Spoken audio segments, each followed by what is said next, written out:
Je vais être efficient, efficace. Je vais juste remercier le pasteur et Jordan pour l'invitation. Et je voulais qu'on aille directement dans la parole. Direct. Marc chapitre 1, versets 14 et 15. Après que Jean eut été livré, Jésus alla dans la Galilée, prêchant l'évangile de Dieu. Il disait, le temps est accompli et le royaume de Dieu est proche. Repentez-vous et croyez à la bonne nouvelle. Il disait, le temps est accompli et le royaume de Dieu est proche. Repentez-vous et croyez à la bonne nouvelle. Il y a une chose qui est importante, c'est de discerner, de comprendre les temps dans lesquels nous sommes et dans lesquels nous vivons. Parce que faire les bonnes choses à la bonne saison a une importance primordiale. Et il n'y a qu'à juste ouvrir les yeux et voir ce qui se passe autour de nous pour voir que les temps et les saisons sont en train de changer. Et ça, c'est vrai pour l'extérieur, pour le monde, mais je crois que c'est aussi vrai pour le corps de Christ.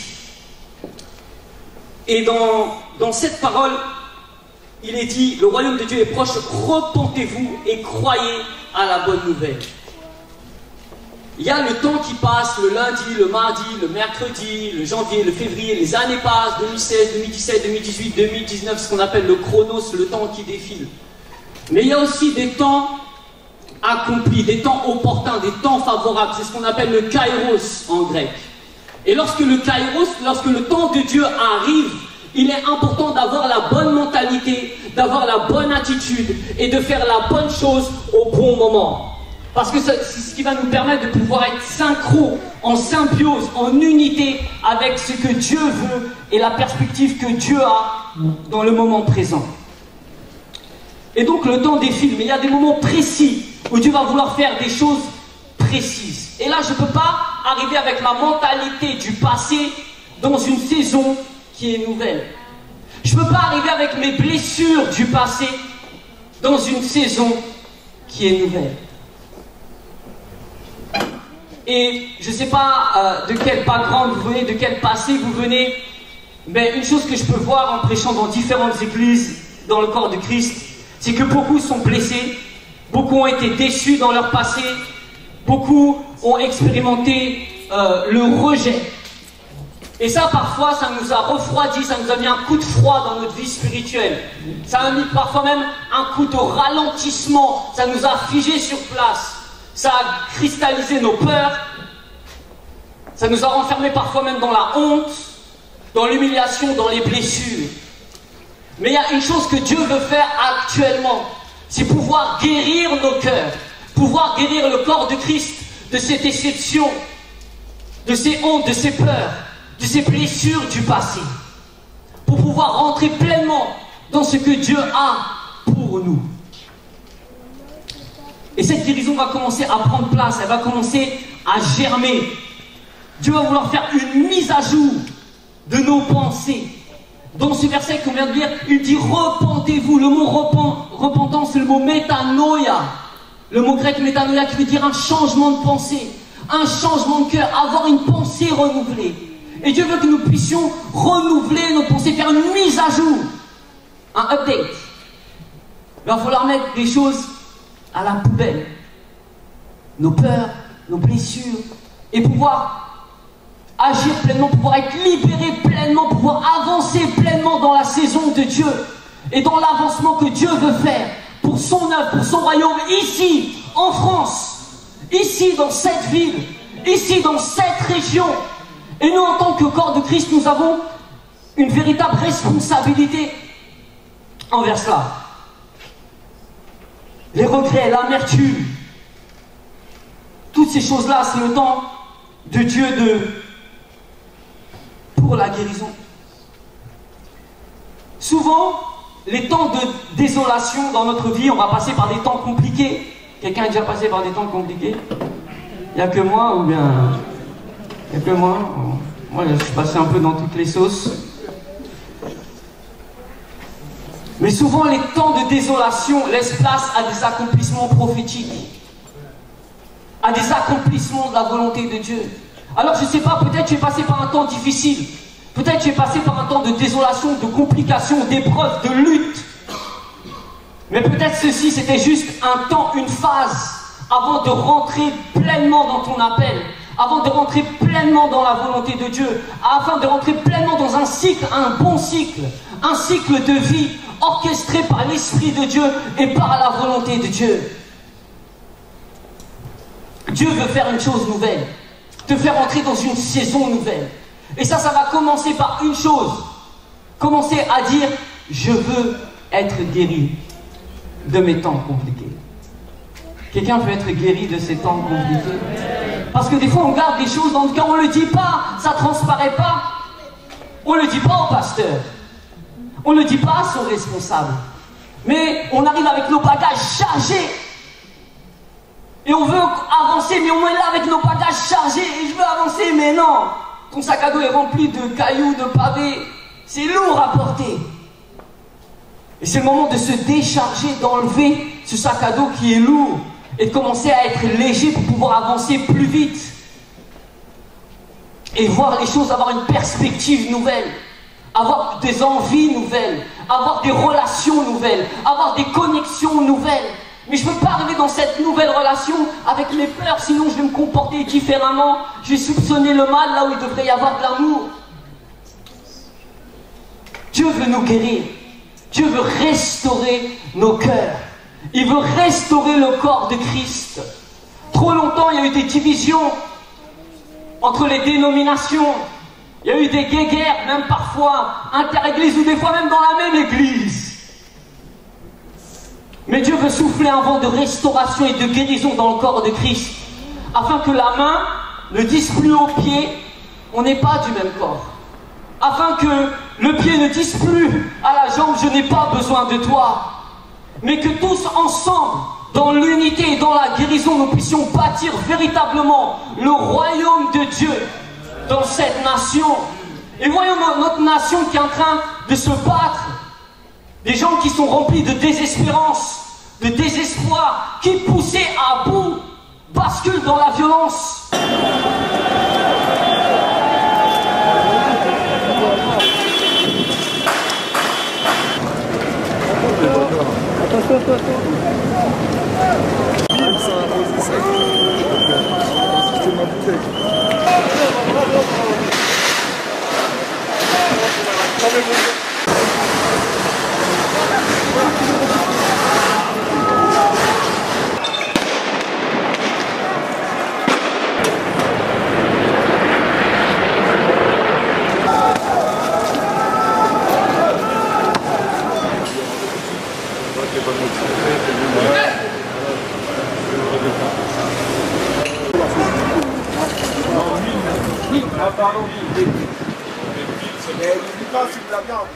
Mais vous savez, le monde attend une seule chose, la révélation des fils et des filles de Dieu. Mais cette révélation ne va pas venir sans guérison. J'ai besoin de recevoir la guérison de Dieu. Alors il faut se mettre dans la file d'attente et dire, Seigneur, moi je suis prêt pour la guérison. Seigneur, moi je veux guérir de mes blessures du passé. Guéris-moi afin que je sois entier et plein dans ta volonté.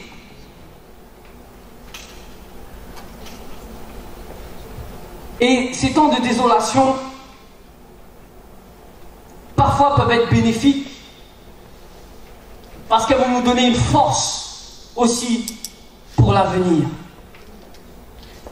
Pendant souvent, on a dit que la France était le cimetière des missionnaires.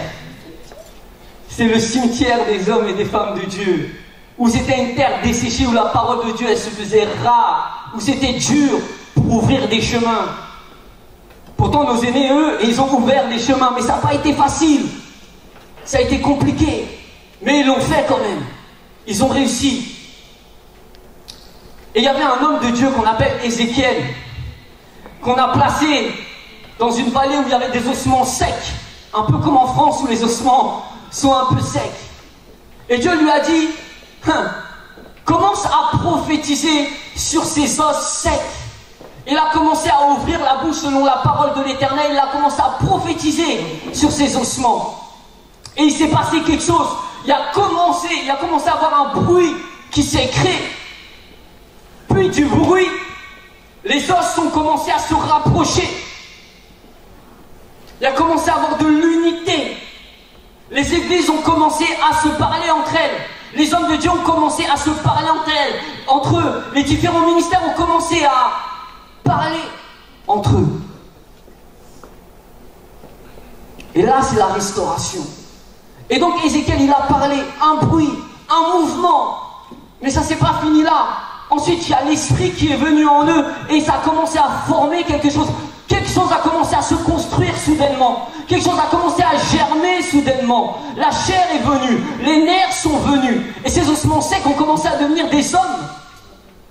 Et puis Dieu a dit, continue, prophétise, prophétise, continue. Et il a continué à prophétiser.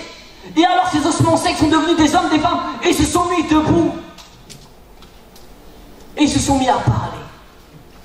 Et lorsqu'ils ont parlé, vous pouvez lire tout ça dans Ézéchiel 37, ils ont commencé à dire, nous sommes remplis de désespoir. Ils étaient debout, mais ils n'avaient pas été libérés de leurs blessures du passé, de ce qu'ils avaient vécu dans le passé. Ils étaient debout, ils étaient en vie. Mais ils avaient besoin d'une chose, d'espérance, de foi. Alors il a dit, continue, parle-leur encore, parle-leur. Et il a continué à leur parler, à prophétiser sur eux. Et soudain, l'espoir a commencé à germer dans leur cœur.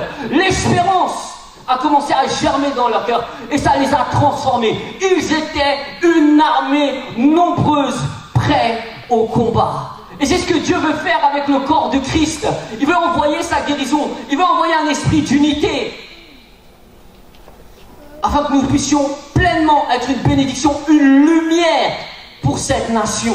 Une lumière pour Paris, une lumière pour la région parisienne, une lumière pour la France.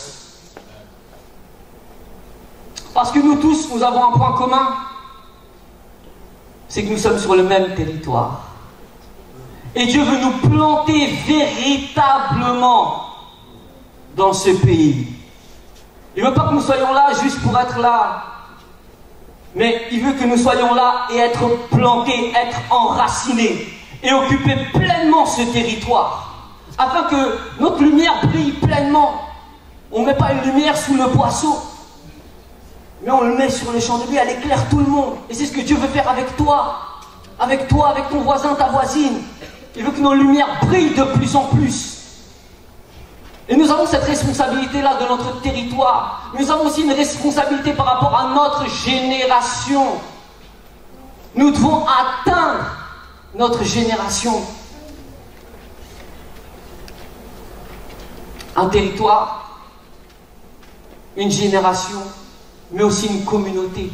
Dieu veut nous planter dans des communautés, comme cette communauté ici, mais également dans une communauté plus grande qui c'est l'Église avec un grand E, avec le corps de Christ. Et je crois que de plus en plus, Dieu va créer des... Comment je pourrais appeler ça? La transversalité de l'échange, voilà, de l'échange entre les différents ministères, entre les différentes communautés. Et chacun va trouver la force qui lui manquait dans l'autre communauté. La Bible dit que nous sommes des dispensateurs des diverses grâces de Dieu. Des dispensateurs, il faut savoir dispenser. Et vous avez un don qui est unique. Vous avez une capacité qui est unique. Et votre voisin en a certainement besoin. Alors utilise-le à bon escient. Et je crois vraiment que Dieu va briser les murs qui nous séparaient, les murs de nos dénominations. Ah, moi je suis baptiste, ah, moi je suis pentecôtiste, ah, moi je suis charismatique, ah, moi je suis évangélique. Mais nous sommes royaume de Dieu. Avec un grand R, nous sommes royaume de Dieu. Et également aussi une réconciliation, une guérison envers les générations. Il y a trop de fils qui ont maudit leur père. Il y a trop de pères qui ont tué leurs fils. Mais je crois que On est dans une saison vraiment où Dieu va commencer à restaurer tout cela, à restaurer le lien générationnel, parce que les jeunes, nous avons besoin de la sagesse, de l'expérience, de la capacité acquise de nos aînés. Et les aînés ont besoin du dynamisme, de la vigueur, de l'envie d'entreprendre, de la jeunesse. Alors le royaume de Dieu, c'est tous ensemble pour un territoire, la France, tous ensemble pour une seule cause, la cause de Christ. Et c'est dans cette direction-là que le Seigneur veut nous faire aller, mais également aussi interethnique. C'est plus le temps de se renfermer dans sa petite communauté. Les Congolais restent dans leur coin, les Antillais restent dans leur coin, les Français restent dans leur coin. Non! C'est l'heure de se parler, d'échanger, de bénéficier de la bénédiction de l'un et de l'autre, et de prendre le meilleur chez l'un et chez l'autre, et tous ensemble, nous allons former un beau corps interdénominationnel, interethnique, intergénérationnel et aussi interministériel. C'est plus l'heure des guéguerres intestines entre les pasteurs, les évangélistes, les apôtres, les ceci, les cela, les astronautes. Il faut arrêter tout ça. Il faut arrêter. De la même manière que les 5 doigts de la main fonctionnent ensemble, il faut que les pasteurs travaillent avec l'apôtre, le prophète, l'évangéliste, le docteur. Et c'est les ministères ensemble qui co-œuvrent, qui vont bâtir le corps de Christ. Alléluia.